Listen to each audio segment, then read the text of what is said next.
ঊর্ধ্বতন কর্তৃপক্ষের কাছে কিভাবে চাইবেন টাকা? ধার দেনা, ঋণ অথবা অগ্রিম টাকা। বাবা, দয়া করে তোমার সাহায্য দরকার। প্রথমেই আসি সম্বোধনে।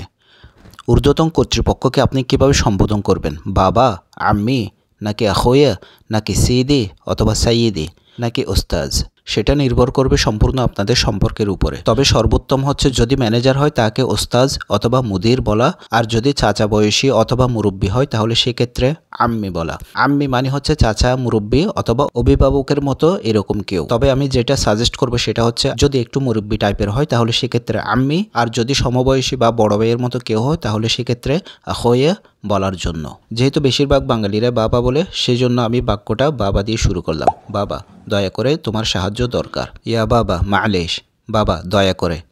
আবগা মুসাআদা মিন্নাক, তোমার সাহায্য দরকার অথবা তোমার সহযোগিতা দরকার। এটাকে আবার অন্যভাবে বলতে পারি, আবগা শুয়াইয়া মুসাআদা মিন্নাক, আবগা শুয়াইয়া মুসাআদা মিন্নাক। আমার জরুরিভাবে টাকার প্রয়োজন। আনা আহতাজ ফুলুস, আনা আহতাজ ফুলুস, আমার টাকা দরকার। জরুরি, জরুরিভাবে। আনা আহতাজ ফুলুস জরুরি, আমার 2000 রিয়াল অগ্রিম টাকা অথবা ঋণ প্রয়োজন। যদি অগ্রিম টাকা হয় তাহলে সেক্ষেত্রে আমরা বলবো মুকদ্দেম, মুকদ্দেম ফুলুস। আনা আবগা ফুলুস মুকদ্দেম, আমার অগ্রিম টাকা দরকার। আর যদি ঋণ অথবা ধার প্রয়োজন হয় তাহলে সেক্ষেত্রে বলবো সালাফ অথবা দেইন। আর পরিমাণ যত হয় সেই সংখ্যাটাই বলবো। যদি 2000 হয় তাহলে সেক্ষেত্রে আলফেইন, আর যদি শুধু 500 রিয়ালের মতো হয় তাহলে সেক্ষেত্রে 500 রিয়াল। ঠিক আছে? আনা আবগা ফুলুস মুকদ্দেম অথবা আনা আবগা সালাফ অথবা আনা আবগা দেইন 2000 রিয়াল। এখন হয়তো আমাকে কারণটাও বলতে হতে পারে। যদি কারণটা এমন হয়, আমার মা ও মেয়ে বাড়িতে খুব অসুস্থ।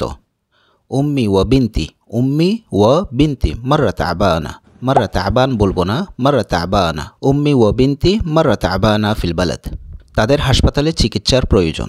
ওয়া ইয়াবগুন, ওয়া ইয়াবগুন দরকার। ওয়া ইয়াবগুন ইলাজ ফিল মুস্তাশফা, ওয়া ইয়াবগুন ইলাজ ফিল মুস্তাশফা। তাহলে সম্পূর্ণ বাক্যটা যেভাবে দাঁড়ায়, উম্মি ওয়া বিনতি মাররা তাবানা ফিল বালাদ ওয়া ইয়াবগুন ইলাজ ফিল মুস্তাশফা, আমার সত্যিই তাদের জন্য টাকা পাঠানো দরকার। ওয়া আনা লাজিম আরসিল ফুলুস লাহুম দরুরি। এখন যদি আরেকটু সহানুভূতি অথবা পামপট্টি দেওয়ার মতো করে যদি বলতে হয়, আমাকে সাহায্য করতে হবে। ওয়া ইনতা লাজিম তিসাইদনি, সাইদনি মানে যেটা সেটা হচ্ছে সাহায্য করা। তিসাইদনি মানে হচ্ছে তুমি আমাকে সাহায্য করবে। ওয়া ইনতা লাজিম তিসাইদনি, কারণ সৌদি আরবে আমার আর কেউ নেই। আশান মাফি আহাদ গায়রাক ফিস সৌদিয়া। মধ্যপ্রাচ্যের আঞ্চলিক আরবি ভাষা শিক্ষা কোর্সটি ক্রয় করার জন্য উল্লেখিত নম্বরে যোগাযোগ করুন। ধন্যবাদ।